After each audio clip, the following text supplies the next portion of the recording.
কাজী নজরুল ইসলাম।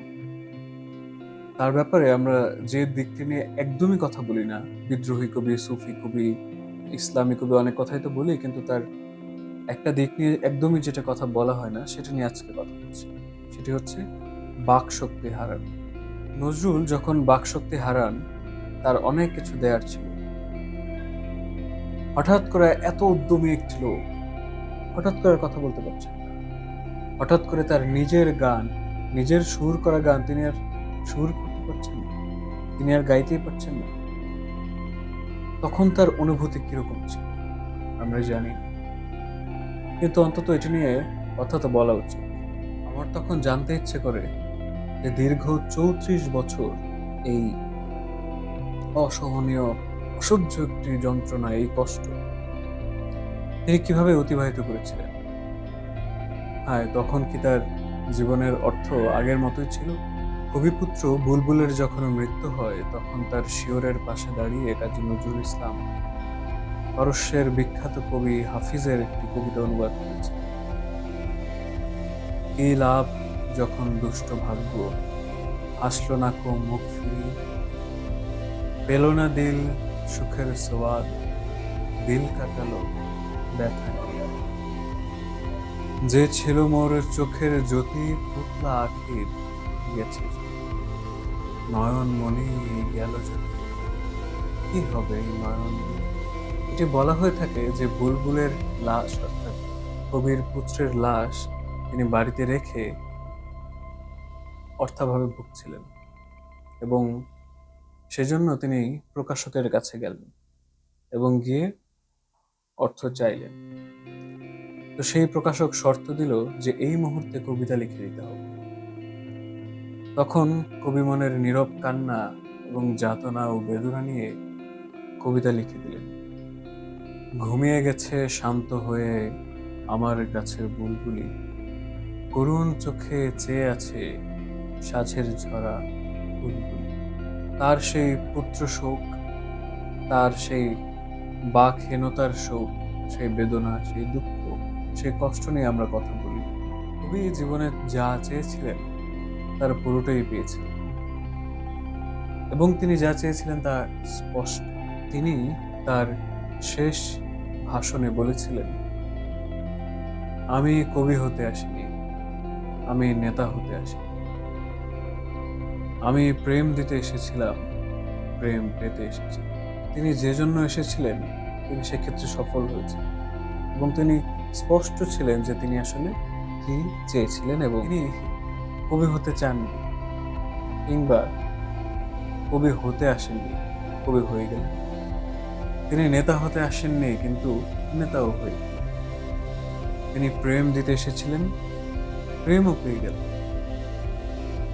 তিনি প্রেম নিতে এসেছিলেন, পুরো জগৎ তার জন্য প্রেম উজাড় করে। তাকে আমরা বলি বিদ্রোহী। কিন্তু কেন তিনি বিদ্রোহী হলেন? শোনা যাক তার নিজের কণ্ঠ। নজরুল বলছেন, নেহাত অসহ্য না হইয়া পড়িলে মানুষ বিদ্রোহী হয় না। অর্থাৎ তিনি নিশ্চয়ই অসহ্য হইয়া পড়িয়াছেন। যদিও আমি ব্যক্তিগতভাবে নজরুলকে কোনো শব্দবন্ধ দিয়ে আটকাতে চাই না। বিদ্রোহী কবি অথবা অবহেলিত মানুষের অবহেলিত শ্রেণীর মুখপাত্র, অথবা ইসলামী কবি, অথবা সুফি কবি, অথবা অসাম্প্রদায়িক, যেটি আসলে কলোনিয়াল একটি শব্দ, উপনিবেশবাদী একটি শব্দ, অসাম্প্রদায়িক, অসাম্প্রদায়িকতার কবি, এই শব্দবন্ধ দিয়ে আমি নজরুলকে আটকাতে চাই না। শিবরাম চক্রবর্তী তার আত্মজীবনে ঈশ্বর পৃথিবী ভালোবাসায় জেল জীবনে সর্বগুণ সম্পন্ন সখা সম্পর্কে বলেছেন, অর্থাৎ নজরুল সম্পর্কে বলেছেন, কাজী নোজ রুল, কারণ কাজী সকল কাজের কাজী, সব নিয়ম জানেন। জেলে বন্দীদের বিপ্লবে গান গাওয়ানো, কি লেফট রাইট করা, সেখান থেকে শুরু করে পোলাও কোরমা রান্না পর্যন্ত, এমন উপমায় আর কেউ লেখেনি কাজী নজরুলের যোগ্য না। কাজী নজরুল জীবনে আর কি কি হতে চেয়েছিলেন, কিংবা তিনি আসলে জীবনের প্রয়োজনে সেই সংগ্রামে কি কি হয়েছিলেন সেটা নিয়ে একটু আলোকপাত করা যায়। যেমন তাকে বলা হয় আধুনিক বাংলা গানের জগতের গুরু কিংবা দ্রোহের কবি, বিদ্রোহী কবি তো আমরা সকলেই জানি। কিন্তু পেশাগতভাবে তিনি আরো কি কি পেশার সাথে যুক্ত ছিলেন, কি কি কর্মকাণ্ডের সাথে যুক্ত ছিলেন, অনেকে আমরা তা না জেনে থাকি। যেমন তিনি ছিলেন মুয়াজ্জিন, তিনি একই সাথে ছিলেন কখনো ইমাম সাহেব, কখনো মাজারের খাদেম, কখনো তিনি বাংলা গজলকে সৃষ্টি করেছেন, অর্থাৎ বাংলা গজলের স্রষ্টা হচ্ছেন কাজী নজরুল ইসলাম। এর পাশাপাশি উত্তর ভারতের রাগ সঙ্গীতের বঙ্গীয় সংস্কারক হচ্ছেন কাজী নজরুল ইসলাম। পালা গানের রচয়িতা ছিলেন তিনি, একই সাথে ছিলেন গায়ক। অভিনেতা তো ছিলেন বটে, তার পাশাপাশি ছিলেন রেলওয়ে গার্ডের খানসা। পাশাপাশি তিনি ছিলেন চা রুটি দোকানের কর্মচারী, কিশোর শ্রমিক, সেনাবাহিনী সামরিক সৈনিক। একটি খুবই বিখ্যাত ছবিও আছে, পিকচারও আছে, যে তিনি সেনাবাহিনীর সৈনিকের সেই পোশাক পরিহিত কাজী নজরুল ইসলাম।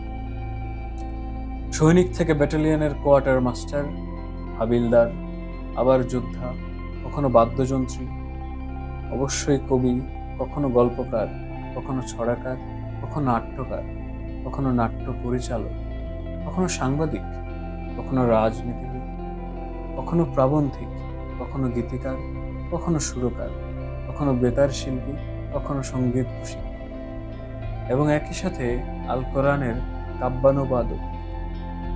আল কোরআনের যে ৩০ পারা, সেখানকার সূরাগুলির তিনি কাব্যিক আঙ্গিকে অনুবাদ করেছিলেন। কবিদের এরকম দুঃখ অনেকের সাথে মিলে যায়। যেমন ধরা যাক ভারতবর্ষের উর্দু গজলের একজন প্রখ্যাত কবি এবং সবচেয়ে জনপ্রিয় কবি মির্জা গালিব, তার পুত্ররাও যখন মারা যান এবং এমনকি তার পালক পুত্ররাও মারা যান তার নিজের জীবদ্দশায়। আজকের মতো শেষ করছি নেতাজি সুভাষচন্দ্র বসুর একটি উক্তি। তিনি কাজী নজরুল সম্পর্কে বলতে গিয়ে বলেছেন, আমরা যখন যুদ্ধক্ষেত্রে যাব তখন সেখানে নজরুলের যুদ্ধের গান গাওয়া হবে। আমরা যখন কারাগারে যাব তখনও তার গান গাইব। নজরুল অভাবী ছিলেন বটে, দরিদ্র ছিলেন বটে, তবে যে জীবন তিনি কাটিয়েছেন তা রাজার মতোই কাটিয়ে গিয়েছেন।